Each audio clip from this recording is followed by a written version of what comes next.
Welcome to the Lock Shop with Nielson and Hustler.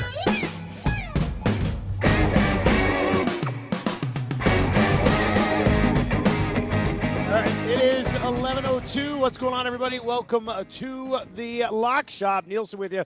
We are set up at Boston Pizza Westgate. If you want to swing on by, kind of an impromptu Boston Pizza visit, as we're going to be here from 11 until 6 today, as we continue to move our office over to the new location. I was over there earlier today. Belty was just carrying mini fridges up the stairs like they were a child. So, yeah, he's much stronger than I am. But I'm here, ready to go for the Lock Shop. Huss is going to join us. Lock Shop, like all of Edmonton Sports Talk, is presented to you by our great partners over at Play Alberta. If you've not yet downloaded the Play Alberta app, please do. Make sure you use your game sense when you are playing over at Play Alberta. Let me give you a quick update on what we've got over there already for you today. I got two computers on the go here, so I see how many times I go to the wrong one today. But we've got a couple of EST specials already up for you on our EST specials page at Play Alberta. Also on the app, if you open up the app, you'll see EST specials kind of smack dab in the middle. We still have that one kicking around from last week. Baltimore Ravens to score a rushing touchdown in every game this season. That one will be up until the end of July. It's sitting at, oh, you guys must have hammered it because it was 15-1. Now it's 11-1. So they've obviously taken some action on that. And then the Blue Jays to win and Addison Barger with a hit at plus 152. We've got that going for us as well. If you've not yet used our July code, got to use it before it expires. And then we'll have a new code in August. It is EST Sports. Deposit $20, get yourself a $50 free bet with our partners over at Play Alberta. All right, speaking of partners, let's bring in my Lock Shop partner in crime, as they say. Huss joins us on the show today. Huss, how are you, buddy? I'm well. It was a nice weekend, probably a little more relaxing than yours. Yeah. What's taking more out of you, a camping weekend or the move of EST? Buddy, I'll be honest with you, that's a great bloody question. So I come home from camping last night. We get home at like 5 from Drumheller. Dropped off the kids, unloaded the truck, went into the office to do some painting at the old office as we scramble to try to get our damage deposit back. So I was in there painting last night. Then I get home last night and I'm starting to feel a tickle in my throat. And I'm like, oh God, like I cannot get sick. I cannot get a sore throat right now. Lay down to go to sleep. Couldn't fall asleep. It was like 12:30. Couldn't fall asleep upstairs at 10. So I was like, I'll go sleep in the basement, go downstairs, sleep for like 3.5 hours. Then my throat's sore, wakes me up. And I'm like, you've got to be kidding me. So I'm on like 3.5 hours sleep. There's no nap in sight until I probably land in Ottawa on Wednesday.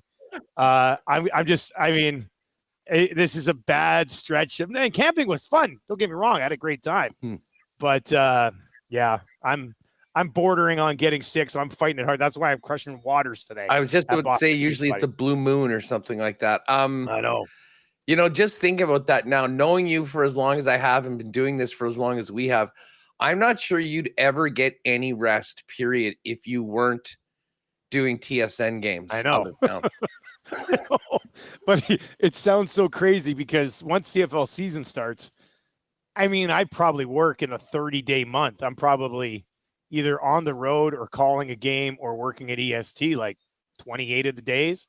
Yeah. And everybody's like, oh, you must be exhausted when CFL's on. I'm like, no, I actually get good sleep. Like I'll either sleep in on the road till like 10, or if I wake up at like 6 or 7, what I'll do is I'll immediately get up, finish my prep, bang out some EST work, and then get back in the wrapper like 11 or noon and sleep for like 3 or 4 more hours. So I'm dying for this trip to Ottawa and Montreal, buddy. I'm gonna have a bunch of sleep this weekend. It's gonna, mind you, I think we're flying from Ottawa to Montreal pretty early in the one day. So, but I'll get an afternoon nap in.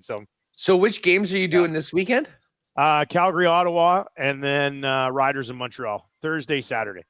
Ooh, couple nice games. Yeah. Should be a couple good games. Maybe not as good as last night's game. Oh my God, we man. may as well start peak there. Peak CFL. You got to love it. I had to laugh with all of the, shall we say, online CFL discourse on social media over the course of the weekend. Oh yeah. For us to get just an absolute CFL classic last night was absolutely perfect. And I will tell you this, that pick by, was it Carter Jr.? It was Robert Carter Jr., yeah. Dude, okay. I was just talking to Ed Tate, and I brought it up. We're like, I can say, oh, that's the interception of the year. That's the best interception and whatever. I'm trying to think of any interception that even can compare. Well, have you looked at his from college? I know I heard about it. They talked about it on. Like, if you think last night's was great, and it was, the one in college is 3 times as ridiculous. Wow. Like, I know. Well, no, like no, he no, he let me bring it back up because it's like he jumped up and then like intercepted it almost underneath him or caught it and turned. Let me see. Here it is again. I got it again. Let me just see. Is it a tweet? It's all over. Just go on YouTube and search it once. So yeah, like he goes up on the one in college, high points it, hauls it in, and then like spins to the ground. Like it was, I would say, let's say if that one's a 10, last night's is like an 8.5. Like that's how ridiculous it was. So like imagine him getting last night's, but instead of leaning back for it, he like gets it at its highest point while also falling back and then like tucking it and spinning his body down into the ground. Like now, you know what? You can tell that this guy is an insane athlete. He has had some coverage issues so far this season, but he's been, well, I don't know if anything's been huge for BC's defense, but he's been a highlight of it for sure. I mean, I thought that was a perfectly thrown ball too. I mean, that was 6. And Bo Levi, I mean, we'll get to Bo in a minute. He is just, I mean, he's born again right now in this Hamilton offense. It's amazing to see. But that was such an incredible play. I mean, I'm not sure that there's anything that Hamilton could or would have done differently. It's just that once in 1,000 or whatever, a guy's able to get in there, one hand that sucker and bring it down.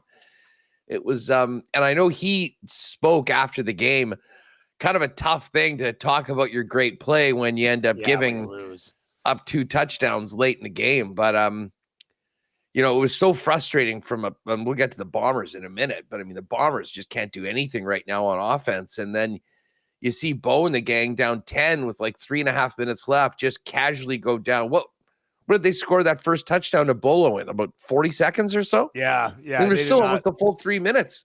It didn't take long on that one. And then the defense was able to stick to step up and get the ball back, and that was a big favor to Winnipeg. There was a missed call there on that one. Looked like there was early movement on the 1 2nd and 8 that Rourke sort of just threw away. So I mean, kind of sucks for the Lions, but hey, Bombers losing, Lions losing. Great news for the Elks. We'll get to that in a second. I saw people, I don't know if it was Farhan or who was saying, somebody, do you think Bo Levi's playing the best football of his career? Oh, you know, I mean, recency bias will always say, oh, he's never done. I mean, the guy had some pretty incredible runs in Calgary back when he was MOP. He did. So I mean, that might be a little bit living in the moment, but let's face it. I mean, this is a guy that lost his job for a bit last year. It really looked like he was at the end of the road. I mean, if you'd asked me early in last season when this team was losing, 0-4, 0-5, week 8 next year, where is Bo Levi more likely to be? At the top of the CFL passing leaders or on the TSN panel? Yeah. I would have said the TSN panel. I would have said the TSN panel. I work for TSN. I thought for sure it was like, oh yeah, that's where he's headed. That's where he's headed. He set a career high for passing yards last year. Looks like he's going to eclipse that this year. Which is more impressive because they're actually winning games. Yeah. Like, I think part of last year was like, okay, well, he's throwing for all these yards. Well, they're down 20 in every game. And there's garbage time and all. Like, he is doing it all right now. And listen, this is adding Kenny Lawler just completely changed the game for a guy like that. Because, I think I mentioned this to you last week, or maybe it was Iwanek. We had Stiegel on, and we're talking to Milton. He says, well, Kenny Lawler's the one guy that he don't have to be open to catch the ball. And when you have a guy playing at that level that's attracting that much attention, it's certainly opening up spots for other receivers, and we saw a lot of that last night. But Bo is an absolute gunslinger. I mean, his given F level is low if he thinks he's got the chance to give a big play. So, I mean, he will rip it. And he has been doing it. Their guys have been catching it, especially Lawler, although didn't get into the end zone last night. It was listen, what's happening in Hamilton is really exciting. And I'll be honest, it's frustrating here in Winnipeg. I mean, Ted Gavaya, who, of course, everyone's thinking about, is dealing with some health issues. The guy, he went in and raided Winnipeg of some big-time players. I saw Dobson, getting it in and in the trenches, taking care of Bo Levi Mitchell. He's a big loss here to Winnipeg. But Kenny Lawler, especially right now with Dalton Schoen being out and seeing what's happened to the Bomber offense, it has been tough to see. Let me ask you a question. Are you more concerned about the Bombers today at 3-3 after getting killed 3 weeks in a row than you were when the team was 0-4 last year, having lost a bunch of razor close margins that just didn't go their way? Like, they've got three wins right now.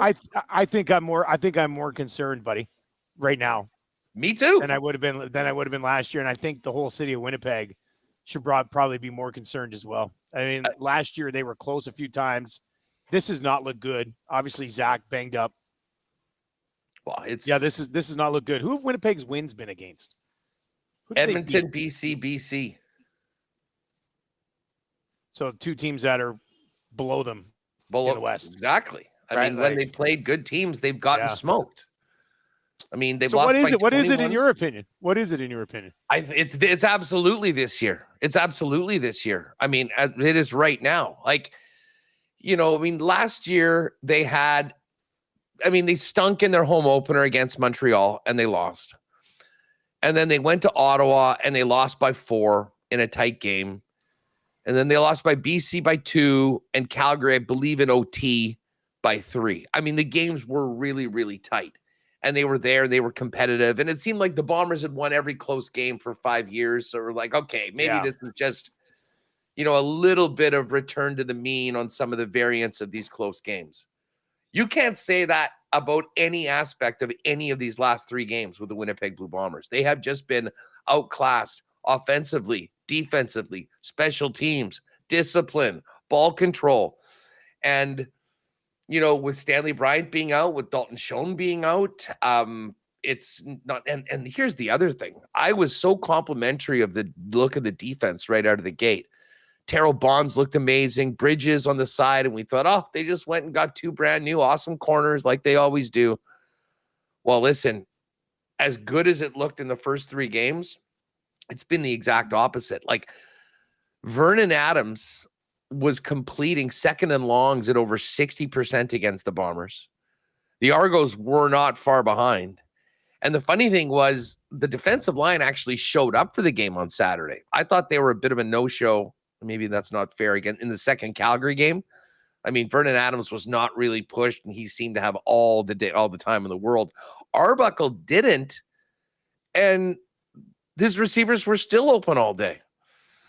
So I wouldn't be surprised if you see some significant personnel changes, at least in the starting lineup for the rematch next Friday for Winnipeg. And then there's the whole quarterback situation, which I think is the most concerning. Has there been any news on that since the game? No, there hasn't been. And the Bombers aren't practicing today, so we'll find out tomorrow. But here's the thing. Even if Zach is back, like, listen, we're Father Time still undefeated. Like, I think we're seeing a little bit. And I had questions about the zip and the power, his arm strength earlier this year. Certainly on one of those pick 6s that he gave up to Calgary.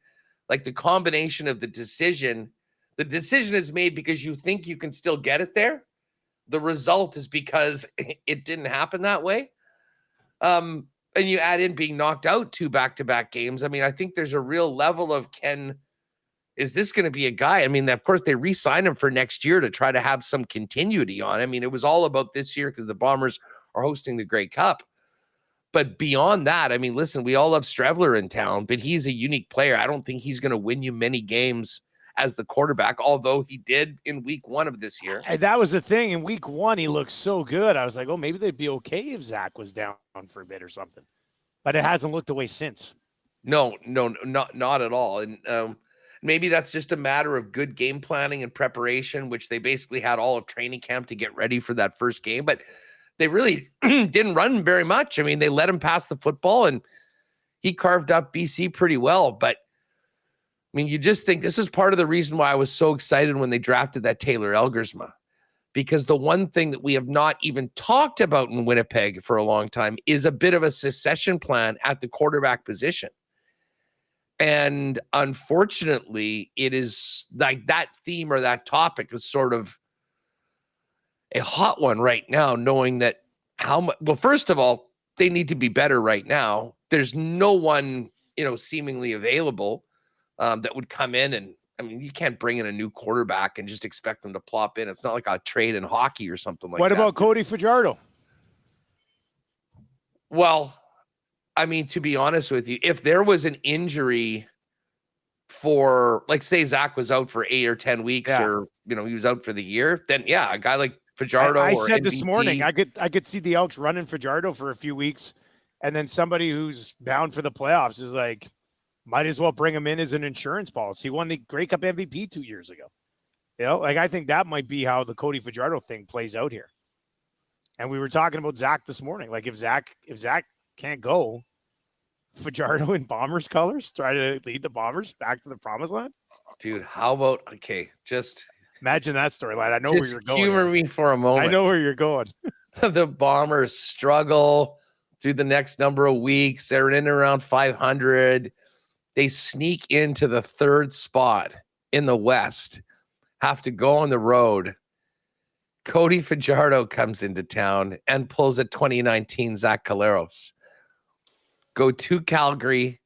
And of course, it wouldn't be the perfect story without beating the Riders in the West Final in Mosaic to bring the Bombers back to the Grey Cup in Winnipeg. That would be amazing, man. Can you imagine Cody Fajardo leading the Bombers through Regina to a Grey Cup in Winnipeg?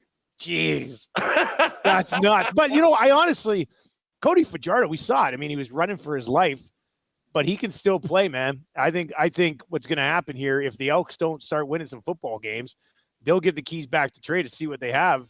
And people are going to look at Cody and be like, damn, he played pretty well in his stint there. Let's go get this guy and see what happens. Look at the injuries that continue to pop up around the league. And it's not just protection issues. These guys are getting out, like Vernon Adams taking off and running. And then, looks like he's going to survive and dodge a bullet there. But I don't know. I think you got to have as much quarterback depth as possible. And I could see a CFL team coming after Cody Fajardo. I don't think the Lions would have ever traded VA to the Bombers anyways. But if they were in a different situation at the end of last year with where Zach was at, you just wonder, like, what would this Bomber team... Although, listen, we can talk about the quarterback position, but again, the quarterbacks aren't the ones that, can't get a stop on second down. But the offense is really hurting the defense right now, Dusty. I mean, you got these long drives where the defense can't get off the field, and then the offense goes 2 and out. And they're right back out there. I mean, it just kind of compounds things. It snowballs, if you will. So I don't know. Things are not going well here in Winnipeg right now. Although it is weird because it feels like they're 0-4 like last year, but they're actually 3-3 with a chance to get one back in the Argos this week. So it'll be a very interesting week of practice in and around the Bombers. That's how you answer that question that you asked is at 0-4 last year, were you expecting them to turn it around? And the answer was yes. At 3-3 this year, I'm just like, they might just be a 500 team, right? Like this just might be, that's what I'm sort of expecting. I'm not expecting a turnaround and for them to finish, even 12-6 at this point. So, you know what? It's good for the league though. There's going to be a lot of parity in this league. I still think that the Riders are beatable. And we'll see what happens with Calgary after they face their first bit of adversity this season as well. Have you seen the lines yet? I have not. Okay, well, I've got them sitting here, buddy. Let's play a little game of All right, Huss let's guesses do the it. CFL lines. Starting in Ottawa on Thursday, Suits is coming out east with me this week. It'll be Stamps and Red Blacks, Huss. This is a VA plays number, I do believe. Stamps and Red Blacks in Ottawa. In Ottawa. After Ottawa beat Calgary in that weird game with that wild in the weather. weird game. Calgary coming off a home loss to Montreal. I will go Calgary -6. So close. Calgary -5.5. 5.5. Okay. Well, Yeah. we're right. We're right there. We're right there. Yeah. Calgary -5.5. By the way, shout out to anybody who's riding with us on that total teaser. Yeah. Remember we moved the totals? That bad boy cash, no sweater. So that was good. We'll probably do the same thing this week. All right, Argos Bombers in Winnipeg. I'm a little surprised by this line, but Huss, what do you think? I mean, the Bombers -3. Bombers -6.5. What? Listen, that's insane. That is absolutely crazy. And like I felt guilty doing this, but I mean, I went on a couple of other shows. You bet you were talking about betting the Argos, didn't you? Well, yeah, and I did bet the Argos. Like, I didn't take them on the money line, which would have been a completely smart move to make, considering they were 5-point home underdogs to Winnipeg. But I mean, I relayed this out on CFL 110 and here on the program. I mean, the Bombers have a nightmare with Ryan Didwey and the Argos. They have lost as favorites a number of times. If they win, or most of the games are incredibly tight. So to be laying that many points on the road was wild. And for them to be hanging out 6.5 on Winnipeg right now, when we don't even know if Zach Collaros is going to be able to play, is absolutely stunning. And as I say, I could not bring myself to bet Argos money line, but I sure as hell did hammer this point spread because I thought that was going to be a close game. I was hoping maybe the Bombers could win a tight one. It wasn't tight. My worst feels are that is crazy. I would imagine. I think this moves by a couple of points for sure by tomorrow's lock shop. Yes. Yeah. I think, we'll look at. That'll be like 4 tomorrow. I mean, as I say, the Bombers 3 is just giving them credit for home field advantage, which is something which they're usually given. I mean, I don't know how you could make an argument right now on a neutral field that the Bombers would be favored over the Argos. Yeah, I don't know how you could do that. That's why I wouldn't be making that argument. No, so, I mean, anyways, early lean Argos. Yeah, hammer the Argos at 6.5 while you can, because that might move. That might move by the end of the show, depending on how many people want to go hammer that thing. All right, just a sec here. I'm just checking to see if it got up. No, it's still sitting at 6.5. All right, Hamilton playing out west, then flying home, then coming back out to play Edmonton on Saturday. What do you got? Ticats at home to the Elks? Nope, in Edmonton. They were in Vancouver, went home, coming back to Edmonton. So a lot of travel. Yes. They're going from BC back. They're not just going to Edmonton? I don't think so. I think most of these teams fly home. Yeah, I know most of them do. Yeah. Okay. Obviously, Hamilton is cruising right now. I'll go Ticats -4.5. 5.5. 5.5. Ticats -5.5. That is the highest total of the week as well. It sits at 54.5 points, and I think you probably have to. Well, when we do our teaser total, we'll drop that down to 48.5. But I think you got to like Bo Levi versus the Elks defense, the over 54.5 in that one. And then the Riders, big game here against Montreal. They are on the road. It's in Montreal. What do you think the line is here? Ooh.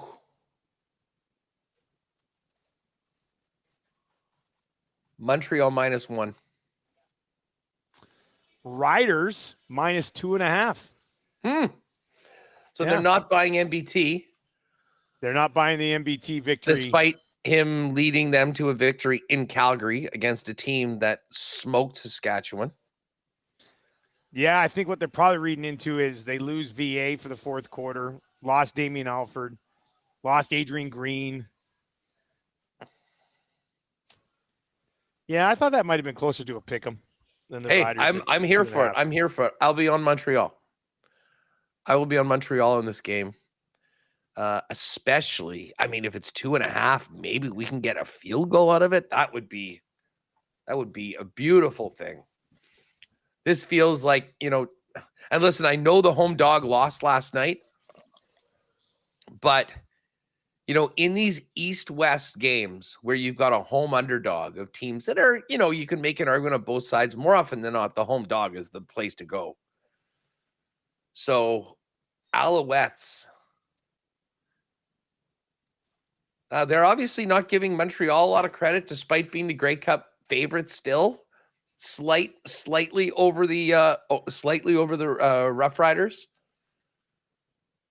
Man, the Bombers sure have taken a hit. Full. What was Hamilton last week to win the Grey Cup? It was more than 10-1. It was like 10 or 11-1, I think. Yeah, I think so. I think you're right. And the Bombers were still like plus 350 or plus 375. Bombers have gone all the way to plus 950. Wow. And the Ticats have dropped to 4-1. 4-1 on the Ticats now. Now it seems the contenders. It's Montreal and Hamilton. It's Calgary and Saskatchewan. And then there seems to be a big gap. And then there's everybody else. 780-218-9999. 780-218-9999. Gary from Winnipeg is in and says the Bomber defensive cornerbacks are continually guilty of looking at the quarterback instead of covering their receivers. Yeah, Gary from Winnipeg, the old fart with the Gary. I knew Gary was going to be in a similar mood to me and many Bomber fans. Yeah. Yeah, I mean, listen, I don't know what to tell you. Bridges and Bonds has been caught a few times. And Bonds made so many great plays in those first couple of games against BC and Nathan Rourke. I'm like, oh my God, we've got a stud here. I don't know whether it was just a reality check. They were, got a little lucky early on. Other teams are realizing what their weaknesses are, but they are so far off of these guys sometimes when they're catching these second and long passes. It is so frustrating. So we'll see. Big game to kick off August long weekend here in Winnipeg on Friday night. A little Friday night football. It's Nielsen and Huss with you. There's a good recap of everything that happened in the Canadian Football League. Huss, did you have a chance to check out Happy Gilmore 2 over the weekend? Okay. I know you're not a huge movie guy, but I got through about 35 minutes of it. Mm-hmm. I probably will at some point watch the end. It felt like it was the end is kind of ridiculous. It felt like it was just a series of like 100 TikToks. Yeah. You know what I mean? Interesting way to look at it. Like, this guy's here. Here's a quick joke. Like Remus, I'm sure I'll have to discuss this on the show because Remus is like the big Sandler guy. And I have been on the other side saying, I don't know if Sandler's really done anything funny in a long time. Happy Gilmore is certainly one of those things that was hilarious. He banged out some good movies. Like Hustle was a great movie with Sandler. I don't know if you watched Hustle, the basketball. I heard about that. That's like, that's more like a legit movie, right? Yeah, that's like a drama, man, with a little bit of funny stuff mixed in. But yeah, it was excellent. I thought that was one of his best performances as an actor. It's not one of the Sandler ones, but again, for what it is. I think people, if you were expecting to go into this one expecting, something that might be up for an Oscar, you need to give your head a shake. I mean, it was going to be a bunch of cracks. They were going to go down the Happy Gilmore history. They're going to bring a bunch of people in. And it was fun. I mean, for people that say it's the worst movie ever made, that I think is obviously a great exaggeration. Figure out what you're watching. For people that said it was amazing, though, I think that was maybe a bit of a stretch, too. So, listen, it's a bunch of mindless cameos and jokes for the better part of a couple hours. So where do you come out with it? Yeah, like so YouTube Trev hated it. We laid that out this morning. I was excited. Like my family was driving down to Calgary to pick me up because we were going camping in Drum. And I had Friday morning. I was like, they're not going to be here till like 1. I was just like, I'm just going to lay in this king bed at the Calgary Westin and I'm just going to enjoy Happy Gilmore 2. And I mean, there were some parts that made me laugh. I thought the storyline, like, so somebody said this morning when we were talking about it, I said the last one seemed more realistic from a golf perspective. To this one is just, by the time you get to the end, Huss, it's like PGA takes on a hybrid child of TGL and Live. And it's insane. Okay, that was the one thing I was going to say. And I haven't got there I haven't got into the second half yet. But it did seem like it was setting up that this whole thing was basically the moral of the whole thing is that the Live Tour is bad. Yeah. Like it was, to me, if the Live Tour had sex with TGL, that's what they created in this movie for them to go against. And yeah, I don't know. Like out of 10, if the original Happy Gilmore was a 10, which I think it was, this is like a 4. It's not the worst movie ever. I don't think I'll watch it again anytime soon. But you know what I thought one of the best parts of it was actually when they bring in all the golfers, like the actual golfers, the real golfers. Yeah. And Scotty Scheff, like all of them were in it. And it was kind of funny watching them try to be funny, like try to be themselves, but be funny. There's a Scotty Scheffler arrest joke. And, so it was. Who was your favorite cameo of the entire? Because there's like 80 or something. I'll say this: it wasn't your boy Travis Kelce. I don't think we necessarily needed Travis Kelce in that movie. Come on, of course you needed Kelce in the movie. What did he do? He was like the bartender? He was a bartender when they gathered to talk about how they're going to attack the rival golf league. Yeah. You know what? Zalatoris is probably my favorite. Yeah, wait till you get to the Zalatoris part. Well, and the funniest thing about Zalatoris is like when he first came on PGA Tour, all anyone could talk about was how he's a dead ringer for Happy Gilmore's caddy. And that's what they wrote into the movie. So they did. I did see that thing. He goes, hey, what you doing out here? He's like, oh, no, I'm playing. I'm playing now.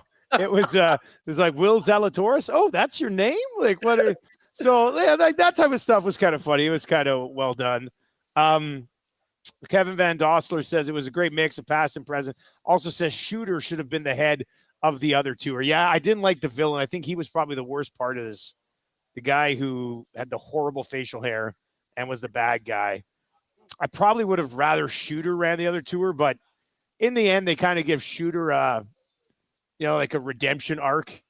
And so maybe it wasn't as bad as I thought, but yeah, it's still a 4, and I'm not going to be rewatching it anytime soon. So I'm kind of glad they did it. Okay, throw it through your Happy Gilmore reviews. Welcome in the chat right now. Yeah, if you're with us on YouTube, interested to get everyone's thoughts on it.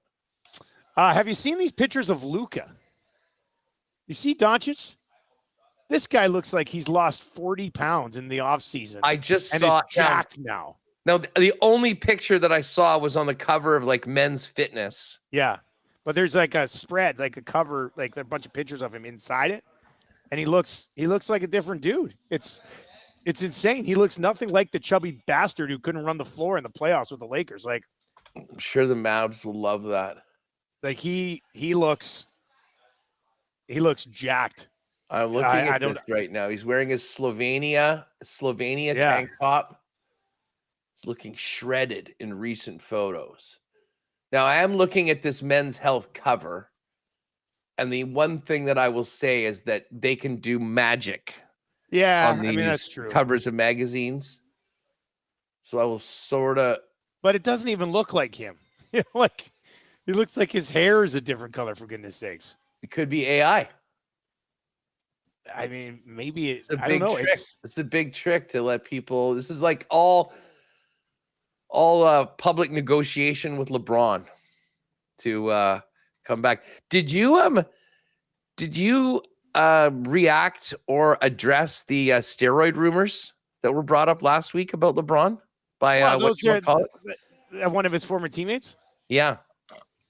Those have been going around forever, so I didn't feel the need to address them again. It's just wild that he went, allegedly. Like, it's not usually like you'll have some moron on social media say stuff like that. I wasn't expecting a lot of Jeff been that, Teague to be the guy. Yeah, Jeff Teague. God. I mean, I know it's been talked about going back like to the mid-teens, but I don't know. It's never been proven or anything like that. So no, he's not. I mean, he is jacked. Maybe he got Luka on his recovery stuff. Who knows? People should not transform that quickly. Like Luka had side boobs in the playoffs. You know, and now he went to fat camp, mean basketball machine. Yeah, like it's when Luka came in, he was kind of a lanky-ish kid. If he gets back to that again, I mean, that's going to go a long way for his game. So, he's just one of those guys that likes the good life. I mean, he's unbelievably rich. To have a beer and he enjoys a few. But anyways, I'm here for it. I'm a Luka fan. I think it will be. I do wonder though, like if he comes in and he is like alpha Luka, I do wonder how things go with LeBron. Like whether that's a good thing or does that sort of. I think LeBron be fine with it. He just wants to grab another ring. If Luka can do that, I think he'll be okay. Like his usage went down quite a bit last year when Luka came in. To me, I mean, I know people don't like talking about load management, but if Luka's on fire all year and they can give LeBron less minutes along the way or have him sit here or there, that could go a long way come playoff time for the whole team, right? So they'll have a different look. DeAndre Ayton's been brought in. He's a decent big man.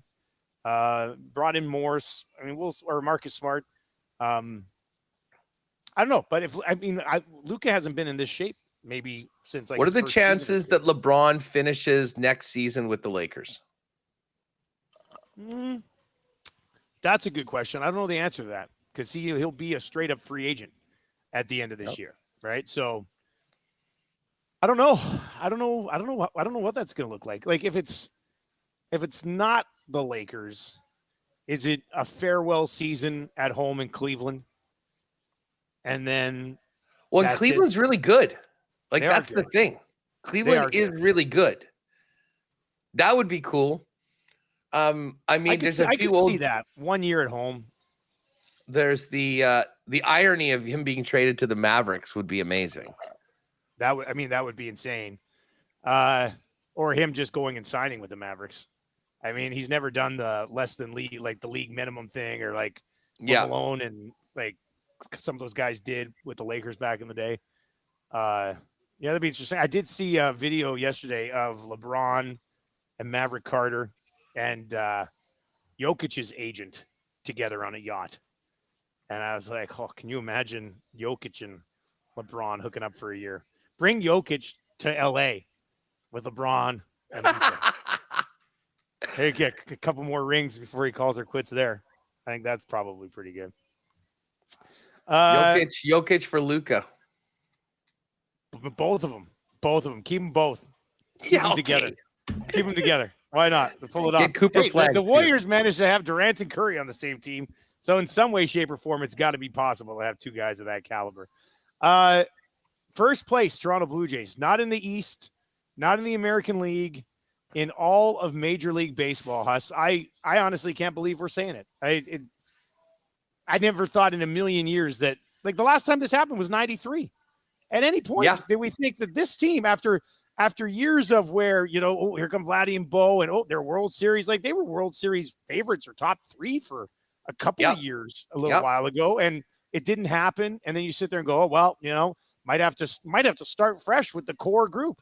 And now they're looking like the team that we thought they'd be 3-4 years ago. And I don't know what to make of it. I still don't know if I would say, actually, what do we got? What are the odds right now on the World Series?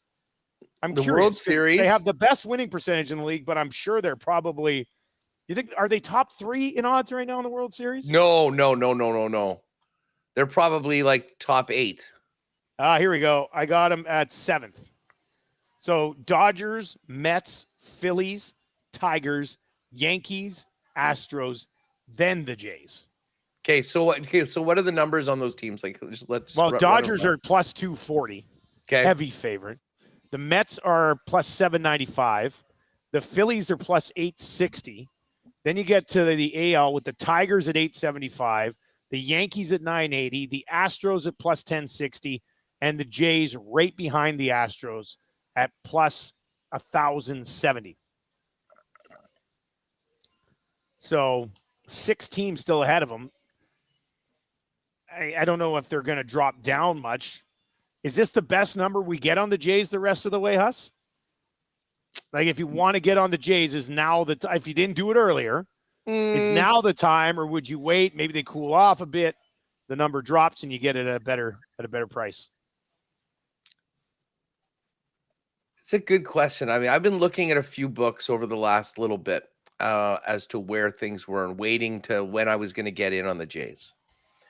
And last week, they were 15-1 to win the World Series.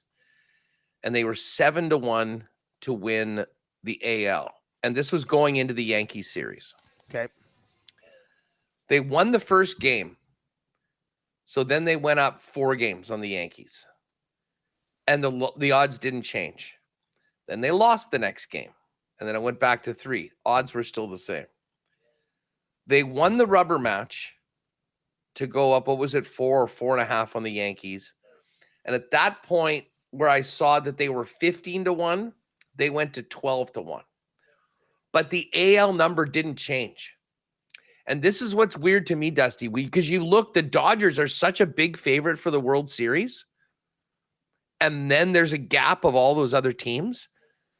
To me, it made no sense that the AL number was 7-1 to win the American League when the World Series was 12-1, when realistically, the biggest hurdle to winning the World Series was the Dodgers. So it should have been the other round. So I think you were away, but I was talking about this yesterday or maybe on Thursday with Matt. Said if you can find a good AL number like that, because usually the AL number is basically half of what your World Series number is. But that wasn't the case. Well, I've now seen it's gone down to 4-1. Okay. For the AL. But yet I saw it went from 12-1 back up to 14 in some places with the Cubs. So I'd say just keep your eyes on it. I mean, if they lose a couple games in a row and you're still in, that's probably the time. I mean, these lines are quite reflective, like especially if they lose a couple and the Yankees win a couple and all of a sudden, instead of being 5.5 up, they're 3 or 2, then all of a sudden that number is going to go up quite a bit. But I thought there was some real good value on the Jays to win the AL last week. Right now, though, it is so cool. I mean, you got the Dodgers, who are the favorite, and then a pretty big, significant gap, and then a whole whackload of teams in a very, very close, bunched up neighborhood.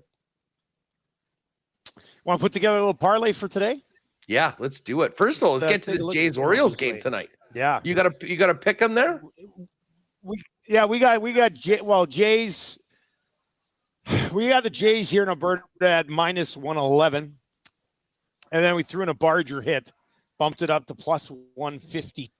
He could use a hit, man. He had a rough last couple of games. Yeah. Yeah, I think it's time for him to get a hit here. So Jays minus 111 plus a Barger hit moves it up, and it's boosted a bit, sitting at plus 152. It's basically a pick 'em. What do you think about this game today against the Orioles? Listen, I'm riding with, Chris Bassett on the hill, Jays to win. I'm riding with the money line on this one. I think they kind of get a bit of a mulligan for yesterday. But what's been so impressive over this last little while is when they've lost a game, they've just sort of put it in the rearview mirror, went right back out and got on another streak. Like when you think of the pitchers that they beat in the past week, like Ray, Rodon, Tarek Skubal, I mean, as I say, I don't think that, and realistically, yesterday's game, I know it looked terrible because they gave up. They brought in Green, who I don't think we're going to see again for the Jays. and he gave up like 7 runs in that final inning. And then the 9th inning took about an hour of that game last night. But to me, I mean, listen, the Orioles have been terrible all season long.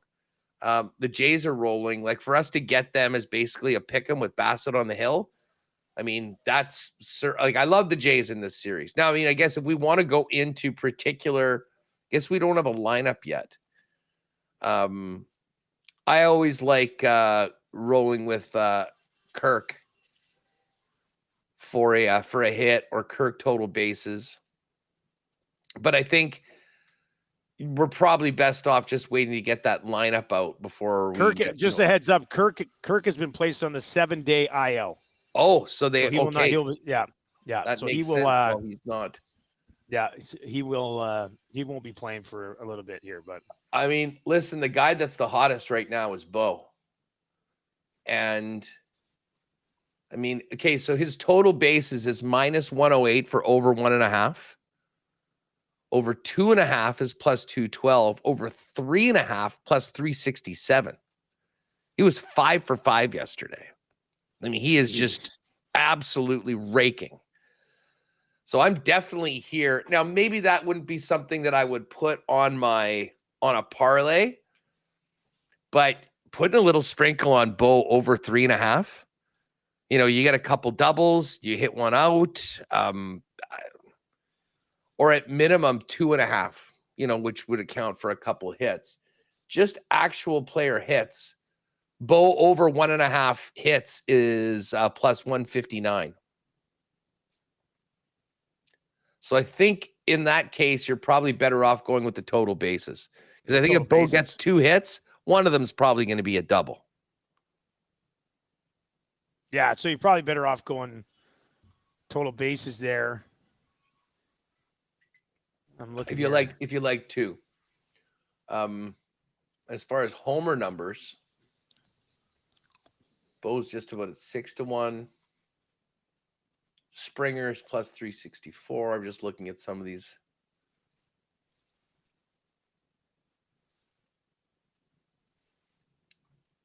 Mind, let's say we took Bo over 1.5. Well, I got, let's see here. Guess I could take it up to 2.5, but Bo over 1.5 total bases. And I'm assuming with Kirk out, it'll be Heineman starting at catcher. Yeah. They've called up a catcher as well, but I mean, he won't get in right away.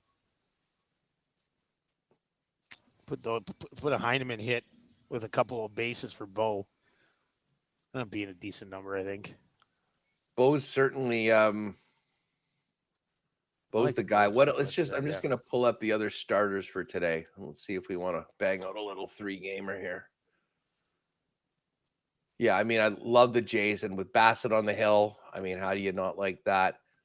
Yeah, let's find another game to throw in there with Bichette and then the Jays. Do the Tigers bounce back? They got melted 0-1 at 10.80 ERA.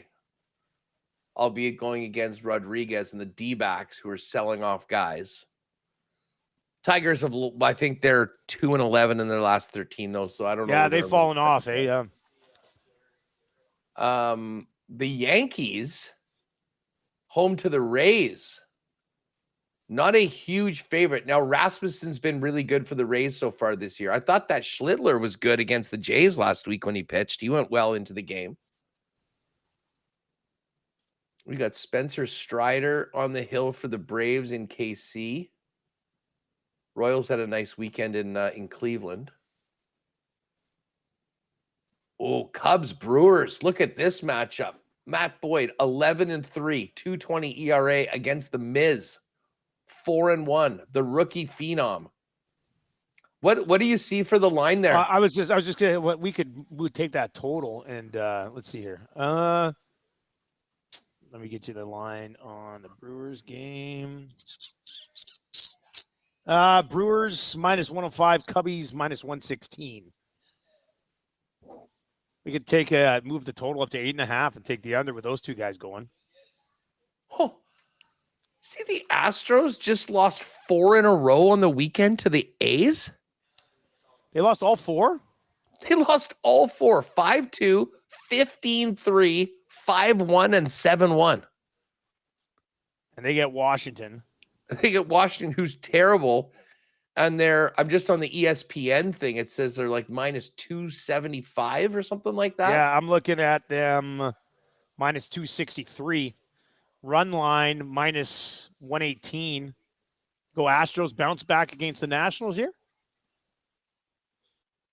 The only thing is the number's so big. Like, I don't know why but in a parlay, I mean. They do have Framber on there. I mean, okay, that's certainly a possibility. Mets Padres is actually a pretty nice one. Freddie Montas on the hill for the Mets. Plus 108, the Mets as the dog. And Dylan Cease, he's had a rough season. He's 3-10 with a 4.59 ERA. You're thinking live dog here, aren't you? It's exactly what I'm thinking. Padres won their last 2 games against the Cardinals, but had lost 4 in a row before that. And the Mets, for their part, I see Frank the Tank's been very angry lately. And, of course, that makes sense because they won 7 in a row. So, what do we think about the Mets to keep this game going? What about Bichette, Bo Bichette over 1.5 total bases, the Mets, and then just the Astros money line on a 3-gamer. Are we putting Jays in too or no? Yeah, I mean, we might as well put Jays in. Where are we here? That'll be a little 4-gamer. Or you just want to go Jays and keep the Astros out of it. Just go Jays, Bichette, and the Mets. Yeah, why don't we do that? Because I don't know whether the juice is worth the squeeze on the Astros at that number. On the Astros. All right, that's what we'll do then. Bichette over 1.5 total bases, Jays money line. Mets money line. It'll be boosted and available on the EST specials page. Huss, what's coming up on WST today, buddy? Well, we've got an arbitration. We've got arbitration numbers for Dylan Sandberg. It's not something we normally see, but they are set. So that is certainly going to be a topic of conversation today. And then what the heck is up with our Winnipeg Blue Bombers? Ed Tate's going to join us. We will talk some Jays. I know Remus is going to have a full Happy Gilmore review as a big-time Sandler guy. So, it should be a lot of fun coming up in about 5 minutes over on WST. Enjoy the rest of BP, and I guess tomorrow I will be joining you for the first time inside the new EST studios. New studio, buddy. That'll be happening tomorrow as long as the internet gets set up properly today. But it should be. So yeah, we look forward to that, my man. You have a good show today, and we'll talk to you from the new digs tomorrow. Appreciate it, buddy. Have a good one. See everyone. There you go. That is Huss, Winnipeg Sports Talk. That'll get fired up here in about 5 minutes. We've got the oil stream, and we're just chilling today at Boston Pizza Westgate. If you want to swing on by, grab some lunch. Their summer menu is out. It's absolutely delicious. We've got a few specials that are up. I just sent that one that we just put together over. The grandest is up at plus 430. That's from our DGen Den. Shapovalov to win, Pirates money line, and the SSG Landers to win. That's KBO, Korean baseball. Chapo and the Korean baseball early tomorrow. So you got to get on that one prior to 7 o'clock tonight when the Pirates game begins. We got the Blue Jays to win and a Barger hit. Still got that Ravens touchdown prop up. And then, we just sent over Lock Shop Partner Parlay, Bichette over 1.5 total bases, Jays money line, Mets money line. And we'll get that up for you as well. Make sure you use the code EST Sports when you're playing over at Play Alberta. What to play with in Alberta at Play Alberta stays in Alberta and helps fund programs. That's why it's great to have them on board as a partner. What's the big Uke say? Vladdy, Bo, Springer over 1.5 bases, RBIs and runs. Been nice money last little bit as well. All right, we've got the oil stream coming up next. Tommy Gazzola is here. I see Hernan's prepping for EST afternoons as well. Swing on by, grab some lunch. We'll be here up until 6 o'clock today as the rest of the office gets moved this afternoon. Thank you very much for joining us in the Lock Shop today. Best of luck tonight if you're riding with us, and we'll talk to you tomorrow morning from the new office.